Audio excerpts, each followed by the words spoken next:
حافظ عبید میرا بچپن کا دوست تھا۔ اس کا تعلق مذہبی گھرانے سے تھا، اس لیے قرآن حفظ کرنا تو اس پر فرض تھا۔ انتہائی خوبصورت آواز میں تلاوت کرتا تھا، اور اتنی خوبصورت آواز تھی کہ مسجدیں اور محافل میلاد سبحان اللہ کی صداؤں سے گونج اٹھتی تھی۔ 26 سال کی عمر میں ہی امامت اور خطبہ جمعہ کی سعادت اسے نصیب ہوگی۔ بہت دفعہ اس کی امامت میں جمعہ ادا کیا، بعد میں دعا اس قدر باکمال انداز میں کرواتا کہ آنکھوں سے آنسوں کا سیلاب نکلوا کے ہی دم لیتا۔ میں اکثر رشک کی نظر سے اسے دیکھتا اور سوچتا کس قدر پاکیزہ جوانی گزار رہا ہے، ورنہ آج کل تو ہر نوجوان گناہوں کی عمیق کھائی میں گرا ہوا ہے۔ حافظ عبید کو ایڈز کا مرض ہو گیا۔ میرے لیے یہ خبر کسی دھماکے سے کم نہیں تھی، کیونکہ اس بیماری کا نام سنتے ہی جو پہلا لفظ ذہن میں آتا ہے وہ ہے غلط کاری۔ یہ مرض ہوتا یہ غلط کاریوں کی وجہ سے ہے۔ حافظ عبید 7 دن سے نزاع کی تکلیف بلکہ عذاب میں مبتلا تھا۔ بہت دفعہ تو سانس بالکل بند ہو جاتی کہ گھر والے سمجھتے کہ روح قفس عنصری سے آزاد ہو گئی ہے، مگر چند لمحوں بعد ہی رکی ہوئی سانسوں کا سلسلہ پھر سے چل پڑتا۔ وہ زندگی اور موت کے درمیان پھنس کر رہ گیا۔ لوگ اس کی آسانی کے لیے آیات قرآن کا ورد کرتے تو وہ پوری آنکھیں کھول کر یوں غضبناک انداز میں دیکھنے لگتا جیسے انہیں کچا چبا جائے گا۔ وہ اونچی آواز میں گالیاں بکنے لگتا اور پھر بے ہوشی میں چلا جاتا۔ میں خدا سے روز روز اس کی آثار موت کے لیے دعائیں مانگتا۔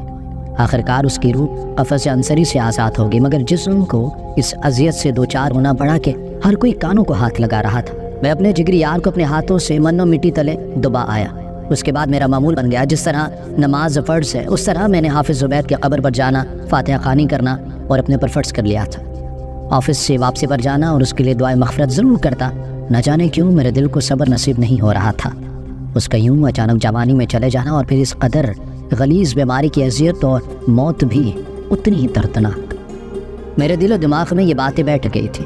جمعرات کا دن تھا، قبرستان میں ہر جگہ گلاب کے پھولوں اور اگربتی کی خوشبو پھیلی ہوئی تھی۔ ٹائم کافی تھا، میں نے قرآن پاک کھولا اور پڑھنے لگا۔ ابھی چند لمحے ہی گزرے تھے کہ مجھے لگا کہ زمین ہل رہی ہے۔ میں نے اپنا وہم جانا اور توجہ ہٹا کر دوبارہ سے تلاوت کرنے لگا۔ اب کی بار زمین اتنی زور سے ہلی کہ ایک لمحے کے لیے تو میرے قدم لڑکھڑا گئے۔ میں سنبھل کر ایک جگہ بیٹھ گیا کہ شاید زلزلہ آ رہا ہے، اور بلند آواز میں کلمہ طیبہ پڑھنے لگا۔ پاس سے گزرتے لوگ مجھے حیرت سے دیکھ رہے تھے، اور میں انہیں زلزلہ آ رہا ہے بجائے رک کر کلمہ پڑھے یوں مجھے گھور کے دیکھ رہے کہ میں جیسے کوئی عجیب کام کر رہا ہوں۔ کافی دیر بعد زمین تھمی۔ میں نے جلدی جلدی سورہ مکمل کی، مگر میں محسوس کرتا رہا کہ زمین وقفے وقفے سے ہلتی جا رہی تھی۔ گھر آ کر سب سے زلزلے سے متعلق پوچھا تو سب نے لا علمی ظاہر کر دی۔ میں حیران ہوا تھا کہ اتنا خوفناک زلزلہ آیا اور کسی کو پتہ بھی نہیں چلا۔ کافی دن مختصر فاتحہ خوانی کا سلسلہ چلتا رہا۔ ایک دن آفس سے نکلا، آسمان پر گہرے سے بادل چھائے ہوئے تھے، طوفانی بارش کا واضح اشارہ موجود تھا، موسم میں خاصی ٹھنڈک تھی۔ میں جلد از جلد قبرستان جا کر عبید کی قبر پر فاتحہ پڑھنا چاہ رہا تھا۔ میں نے قرآن پاک کھولا اور تلاوت شروع کی ہی تھی کہ زمین اس بھیانک انداز میں جھولنے لگی کہ میرا تو دل بیٹھنے لگا۔ میں گھبرا کر اس قبر کے پاس بیٹھ گیا اور ایک نظر زمین پر ڈالتا اور پھر سے قرآن پاک پڑھنے لگتا، مگر میرے تلاوت کرتے ہی وہ پھر بھیانک انداز میں پلٹی کہ جیسے پھٹ جائے گی اور میں بھی باقی مردوں کی طرح اس میں دفن ہو جاؤں گا۔ میں نے ہمت جمع کی اور دوبارہ تلاوت شروع کی تھی کہ کسی کے رونے کی کربناک آواز آنے لگی۔ میں نے گھبرا کر ادھر ادھر دیکھا، کوئی نظر نہیں آیا، جبکہ وہ آواز میرے بہت قریب سے آ رہی تھی۔ زمین پہ کوئی بھاری سی چیز اتنے زور سے ٹکرائی، شور بلند ہوا اور ایسا محسوس ہوا کہ کوئی بے حد وزنی لوہے کی مشین زمین سے ٹکرائی ہو۔ زمین بری طرح سے لرزنے لگی، رونے کی آواز میں شدت آنے لگی۔ ایسا لگ رہا تھا کہ ہزاروں مردے مل کر ماتم کر رہے ہوں۔ اچھے بھلے مضبوط اعصاب کا مالک ہوتے ہوئے بھی میں خوف سے کانپ اٹھا۔ میں نے قرآن پاک جیب میں ڈالا اور دوڑ لگا۔ بہت سی قبروں کو پھلانگتا میں دیواروں کی طرح بھاگتا قبرستان سے نکل گیا۔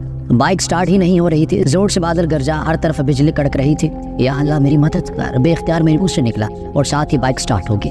میں کانپتا بستر میں گھس گیا۔ دسمبر کی یخ بستہ شام اور میں پسینے میں ڈوبا ہوا تھا۔ کسی سے بات کے بغیر میں سو گیا۔ رات کے آخری پہر انتہائی بھیانک خواب نے مجھے گہری نیند سے جگا دیا۔ بارش طوفانی انداز میں ہو رہی تھی، بادل گرجتے تو یوں لگتا کہ کانوں کے پردے پھٹ جائیں گے۔ میں نے خواب میں دیکھا کہ سفید کفن میں لپٹا حافظ عبید خاموشی سے ایک سڑک پر جا رہا ہے۔ میں بھاگ کر اس کے قریب پہنچتا ہوں تو جو منظر دیکھتا ہوں میرا کلیجہ منہ تک آ جاتا ہے۔ اس کے سر کو آگ کے شعلوں نے پکڑ رکھا تھا، آنکھیں پتلیوں سے خالی تھی، صرف گڑھے رہ گئے تھے۔ اس کا کفن اس قدر میلا تھا جسے کیچڑ میں لت پت ہوا ہو۔ اس نے میری طرف دیکھا تو میرا دل لرزنے لگا۔ مجھے دیکھ کر وہ انتہائی بھیانک انداز میں رونے لگا۔ اس کی آواز گدھے کی آواز سے بھی بدترین تھی۔ اس کے چہرے کا گوشت جگہ جگہ سے لٹکا ہوا تھا۔ میں نے گھبرا کے کانوں پر ہاتھ رکھ لیے۔ ایک دم مجھے لگا کہ جیسے میرے قریب درندہ کھڑا مجھے غرا رہا ہو۔ اس نے زمین سے عجیب و غریب پتھر اٹھایا۔ اگر تو نے آج کے بعد میرے قبر پر قرآن پاک پڑھا تو میں اس نے وہ انتہائی نوکیلا پتھر پورے قوت سے میری طرف پھینک دیا تھا۔ اس سے پہلے کہ وہ مجھے لگتا میری گھبراہٹ سے آنکھ کھل گئی۔ میرا دل بری طرح سے دھڑک رہا تھا۔ کس قدر خوبصورت شخصیت اور سحر انگیز آواز کا مالک حافظ زبید اتنے بھیانک حلیے میں تھا۔ خوف نے مجھے چاروں طرف سے گھیر رکھا تھا۔ لحاف سے باہر نکلتے ہوئے خوف آ رہا تھا کہ اگر باہر نکلا تو حافظ زبید مجھے گردن سے دبوچ لے گا۔ اسی اثنا میں آذان فجر کی صدائیں بلند ہوئی تو میری جان میں جان آئی۔ قدرتی بات ہے کہ آذان کے وقت انسان ڈر خوف کی قید سے آزاد ہو جاتا ہے۔ خدا کے نام میں بے حد طاقت ہے۔ میرے دل میں خوف بیٹھ گیا کہ قبرستان جاؤں گا تو حافظ زبید میرے اوپر حملہ کر دے گا۔ قبرستان کا سوچتا تو کلیجہ منہ کو آنے لگتا۔ گھر والے میری خاموشی پر حیران اور پریشان تھے۔ میں انہیں اس عجیب و غریب پریشانی کے بارے میں کیا بتاتا؟ آدھی رات کو خوف کے مارے اٹھ کر بیٹھ جاتا۔ حافظ زبید کا بھیانک حلیہ یاد آتا تو دل شدت سے متلانے لگتا۔ یہ سب کیا ہو رہا تھا؟ میری سمجھ سے باہر تھا۔ اسی خوف و ہراس میں مبتلا ایک مہینہ گزر گیا۔ میں نے قبرستان جانا بالکل چھوڑ دیا۔ گھر میں ہی حافظ زبید کے لیے اصال ثواب کرتے تھا۔ اسی دوران 15 شعبان شب برات کے مقدس رات آ گئی۔ لوگ دیوانوں کی طرح اپنے پیاروں کی قبروں پر فاتح خوانی کے لیے جا رہے تھے۔ میرے دل میں حافظ زبید کی محبت پھر سے جاگ اٹھی اور دل اس کے قبر پہ جانے کے لیے مچلنے لگا۔ سارا ڈر اور خوف غائب ہو گیا۔ میں بھی فاتح خوانی کے لیے قبرستان پہنچ گیا۔ قبر انتہائی گندی ہو رہی تھی۔ ظاہر سی بات ہے میں اتنے دنوں سے صفائی کرنے نہیں گیا۔ میں نے بہت محبت سے صفائی کی۔ گلاب کا پودا جو راستے سے خرید کر لایا تھا وہ قبر کے سرہانے پر لگا دیا۔ رسول اللہ صلی اللہ علیہ وآلہ وسلم کے فرمان عالی شان کے مطابق جب تک ٹہنی ہری رہتی ہے مردہ عذاب قبر سے محفوظ رہتا ہے۔ یار معاف کر دے، بہت دنوں بعد تجھ سے ملنے آیا ہوں۔ میں خواہ کا دل میں خوف بٹھائے بیٹھا تھا۔ میں نے قبر کے قریب ہو کر انتہائی محبت سے کہا۔ اس لمحے میں خواب کو بالکل فراموش کر چکا۔ میں نے قرآن پاک کھولا اور پڑھنے بیٹھ گیا۔ وہی ہوا جو ہمیشہ ہوتا تھا۔ زمین ہلنے لگی۔ میرا گھبراہٹ کے مارے برا حال ہو گیا۔ اگر میں قرآن کا مضبوطی سے نہ تھامتا تو مجھ سے بے ادبی ہو جاتی۔ آج میرے دل میں خوف کے بجائے ایک اور چیز نے جگہ لی تھی۔ وہ تھا تجسس، جو اب بڑھتا جا رہا تھا۔ یہ تو میرا دماغ کہہ رہا تھا کہ یہ زلزلہ حقیقی نہیں ہے، کیونکہ آس پاس جاتے لوگ بالکل مطمئن ہوتے تھے، مگر عبید کی قبر کے پاس ہونے کے باعث میں زلزلے کی زد میں تھا۔ جو بھی تھا اس کا تعلق ضرور قرآن کی تلاوت سے تھا۔ میں نے تجربے کے طور پر صرف ایک آیت پڑھی تو زمین لرزنے لگی۔ میں نے مزید پڑھا تو رونے کی انتہائی بھیانک آواز آنے لگی۔ بچاؤ بچاؤ، کوئی انتہائی بدصورت آواز میں رو رہا تھا۔ میں نے بے اختیار ہو کر کان عبید کے قبر کے قریب کیا تو مجھے حیرت کا شدید جھٹکا لگا۔ آواز قبر کے اندر سے آ رہی تھی۔ مغرب کا وقت ہو رہا تھا، ہر طرف اندھیرا چھانے لگا۔ یا اللہ، تو ہی میری مدد فرما کہ اپنے دوست کی کس طرح میں مدد کروں، وہ کس مشکل میں ہے، تو ہی راستہ دکھا۔ میں نے دل سے دعا کی تھی۔ عبادت کی رات تھی۔ میں قبرستان سے ملحقہ دربار میں ٹھہر گیا۔ نوافل و تسبیحات ادا کرتے کرتے میری آنکھ لگ گئی۔ سوئی جاگی کیفیت میں جو منظر دیکھا اس کو دیکھ کر میرا زندہ بچ جانا معجزے سے کم نہیں تھا۔ تیز طوفانی ہواؤں نے قبرستان کو گھیر رکھا۔ مضبوط درخت یوں جھوم رہے تھے جیسے چھوٹی ٹوٹی ٹہنیاں ہوں۔ سرخ آسمان ماحول کو مزید خوفناک بنا رہا تھا۔ درختوں پر بسیرا کیے ہوئے پرندے اس اچانک افتاد پر گھبرا کر درختوں سے اڑ گئے۔ پورا قبرستان عجیب و غریب آوازوں سے گونج رہا تھا۔ ایک نوجوان کفن میں ملبوس سے دوڑتا چلا آ رہا تھا۔ وہ حافظ عبید تھا۔ اس کے منہ سے بھیانک آواز نکل رہی تھی۔ وہ میرے اوپر حملہ آور ہوا۔ منع بھی کیا تھا کہ میری قبر پر قرآن نہ پڑھنا، مگر تم باز نہ آئے، اس نے کہتے ہوئے شدت سے میری گردن پکڑ لی۔ اس کے ہاتھ اس قدر گرم تھے جیسے تندور سے نکالے ہوں۔ مجھے لگ رہا تھا کہ میری آنکھیں باہر نکل آئیں گی۔ میرا دم گھٹنے لگا۔ زوردار چیخ میرے منہ سے نکلی اور میری آنکھ کھل گئی۔ بہت سے لوگ میرے ارد گرد جمع تھے۔ وہ مجھ سے وجہ پوچھ رہے تھے، مگر خوف کے مارے میری زبان تالو سے چپکی ہوئی تھی۔ کوئی کہہ رہا تھا کہ شاید خواب میں ڈر گیا ہے۔ مجھے نہ جانے کیوں لگ رہا تھا کہ حافظ عبید نے مجھ پر حقیقت میں حملہ کیا ہے، مگر میں کسی کو بھی یقین نہیں دلا سکتا تھا۔ نماز فجر ادا کر کے میں گھر آ گیا اور سو گیا۔ گردن پر جلن کے احساس نے مجھے گہری نیند سے جگا دیا۔ میں نے اٹھ کر شیشے میں اپنی گردن دیکھی تو وہ سرخ انگارہ ہو رہی تھی۔ یہ سب کیا ہو رہا تھا؟ آخر میرا نیک عمل اسے بجائے کہ یہ فائدہ پہنچاتا بلکہ اسے اذیت ہو رہی تھی۔ ان سب باتوں کا جواب لینے میں اس کے گھر پہنچ گیا۔ اس کا چھوٹا بھائی زبیر مجھ سے بہت محبت سے ملا۔ میں نے اسے تمام صورتحال بتائی، اپنے ساتھ پیش آنے والے تمام واقعات بتائے تو وہ گہری سوچ میں ڈوب گیا۔ میں نے ثبوت کے طور پر اس کو اپنی گردن کے زخم بھی دکھائے۔ پہلے تو وہ ٹال مٹول کر رہا تھا، مگر پھر میرے اصرار پر بولا، اصل میں حسن بھائی بات ایسی ہے جو ذلت اور رسوائی کی ہے۔ لوگ عبید بھائی کا ظاہر جانتے تھے، مگر ان کا باطن انتہائی گناہ آلود ہو چکا تھا۔ عبید بھائی سے محلے کی ایک لڑکی محبت کرنے لگی۔ پہلے تو عبید بھائی نے اسے سختی سے سمجھانے کی کوشش کی، مگر وہ کسی طرح باز نہ آئی۔ بعض اوقات وہ بھائی سے گھر ملنے آنے لگی، گھر والوں کی غیر موجودگی کے باعث وہ بہت بے باک ہو جاتی۔ عبید بھائی نے اسے بہت سمجھایا، بہت طریقوں سے اسے راہ راست پر لانے کی کوشش کی، مگر وہ راہ راست پر تو نہ آئی، مگر بھائی راہ راست سے بھٹک گئے۔ وہ دونوں گناہ کے دلدل میں گر گئے۔ وہ لڑکی تو کچھ عرصے بعد محلہ چھوڑ چھاڑ کر چلی گئی، مگر عبید بھائی کو گناہوں کا عادی بنا گئی۔ وہ راتوں کو گھر دیر سے آنے لگے، بلکہ بعض اوقات تو رات کبھی گھر نہ آتے۔ امی ابو کے پوچھنے پر وہ محفل میلاد کا بہانہ بناتے تھے۔ امی ان سے شادی کے حوالے سے بات کرتی تو وہ ٹال دیتے، وہ گناہوں کے عادی ہو چکے تھے، اب وہ کسی رشتے میں بند کر نہیں جینا چاہتے تھے۔ مجھے اکثر دوستوں سے خبریں ملنے لگی کہ حافظ عبید کو اکثر ہم نے بازار غسل میں آتے جاتے دیکھا ہے۔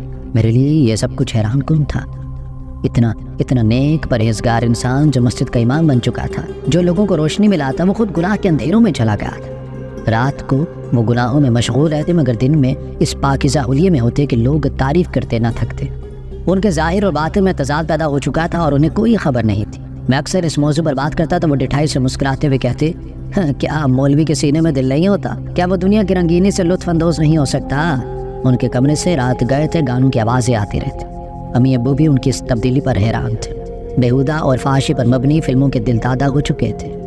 ان کا ایک عمل تو ہم سب گھر والوں کو خوفزدہ کر گیا۔ گھر میں بچے قرآن پڑھنے آتے تھے، عبید بھائی ان بچوں کو بلا وجہ چومتے رہتے، ان کی کمر اور ٹانگوں پر بار بار ہاتھ پھیرتے۔ اس عمل کی وجہ سے ملنے والا لطف ان کی نگاہوں سے آیا ہوتا۔ میں اکثر ان سے الجھ پڑتا، انہیں منع کرتا، مگر وہ سمجھنے سے بہت دور چلے گئے تھے۔ رفتہ رفتہ وہ بچوں کے ساتھ بدفعلی بھی کرنے لگے۔ معصوم بچے ان سے خوفزدہ رہنے لگے۔ کچھ بچے مجھے یا اپنے گھر والوں کو بتاتے تو عبید بھائی شرمندہ ہونے کے بجائے الٹا انہیں مارتے۔ حفظ کرنے والا حافظ عبید قرآن پاک کے احترام تک بھول گیا تھا۔ قرآن کے کیا احکامات ہیں اور حافظ کو کن کن نزاکتوں کو سمجھنا ہوتا ہے، وہ برائیوں کے سمندر میں بری طرح سے ڈوب چکے تھے۔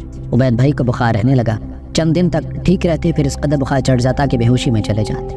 آخر ابو کے استراحت پر ان کا ٹیسٹ کروایا تو ایڈز کا مرض ہم سب کو دہلا گیا، وہ بھی آخری سٹیج تھی، اور پھر ان کی کربناک موت تو آپ کے سامنے ہی تھی۔ زبیر یہ بتا کر خاموش ہو گیا۔ میں پتھر کا بت بنا یہ سارا قصہ سن رہا تھا۔ مجھے تو اندازہ بھی نہیں ہو سکا کہ جس کی جوانی کو میں رشک کی نظر سے دیکھتا تھا، اسے اندر ہی اندر گناہوں کی دیمک لگ چکی تھی، اور اس کی دیمک زدہ جوانی لوگوں کو رشک میں مبتلا کرتی تھی، اور اس کا انجام بھیانک موت تھی۔ میرا سینہ دکھ سے پھٹ رہا تھا۔ حسن بھائی کسی عالم یا امام مسجد کے پاس چلتے ہیں، وہی اس مسئلے کا حل بتائیں گے، زبیر نے مشورہ دیا۔ امام صاحب نے پوری توجہ سے ہمارا مسئلہ سنا، وہ خواب کی تعبیر کے بھی ماہر تھے۔ میں نے ان سے پوچھا، امام صاحب آخر اسے میرے قرآن پڑھنے سے اذیت کیوں ہوتی ہے؟ وہ مجھے اتنے بھیانک انداز میں نظر آتا ہے اور قرآن پڑھنے سے منع کرتا ہے۔ میں تو نیکی کا کام کرتا ہوں۔ یا اللہ تو ہم سب کو معاف فرما دے۔ رقت آمیز لہجے میں وہ بار بار یہی الفاظ دہرا رہے تھے۔ بیٹا اصل مسئلہ بہت کربناک ہو چکا ہے، اللہ نے اسے حافظ قرآن بنایا، اتنی بڑی سعادت عطا فرمائی جو ہر مسلمان کے حصے میں نہیں آتی، یہ تو خوش نصیبوں کو ہی ملتی ہے، مگر وہ اس نعمت کی قدر نہیں کر سکا۔ دوسروں کو نصیحت کرنے والا خود بھٹک گیا۔ حافظ قرآن پر یہ فرض ہو جاتا ہے کہ وہ صرف قرآن کو یاد نہیں کرے گا بلکہ اسے یاد رکھے گا اور اس کے احکامات پر سختی سے عمل پیرا ہوگا۔ جب تم اس کی قبر پر تلاوت کرتے ہو تو اس دوران کوئی ایسی آیت آ جاتی ہے جس میں اللہ نے نافرمانی پر سخت عذاب دینے کا حکم سنایا ہے۔ آیت پر اسے عذاب قبر ہونے لگتا ہے، اسی وجہ سے تمہارا عمل اسے فائدہ دینے کے بجائے اذیت دیتا ہے، اور وہ خواب میں آ کر تمہیں منع کرتا ہے۔ امام صاحب کہہ کر خاموش ہو گئے۔ امام صاحب کی بات سن کر مجھے اس بات کا مطلب آ گیا کہ جب نعمت بڑی ملتی ہے تو اس کا حساب بھی بڑا پیمانے پر دینا پڑتا ہے۔ اس دن کے بعد سے میں نے حافظ قرآن محمد عبید کے قبر پر جانا چھوڑ دیا، مگر اس کے اصال ثواب کے لیے دوسرے طریقے اپنا لیے۔ مسجدوں میں لائٹ پنکھے لگوانا، غریبوں کو کھانا کھلانا، کسی مستحق بچے کی اسکول کی فیس ادا کرنا، اس نیت سے کہ یہ صدقہ جاریہ رہنے والا کام حافظ عبید کو عذاب قبر سے بچائے۔ اللہ اس کی مغفرت فرمائے، اس کی اندھیری قبر کو روشن کرتے، آمین۔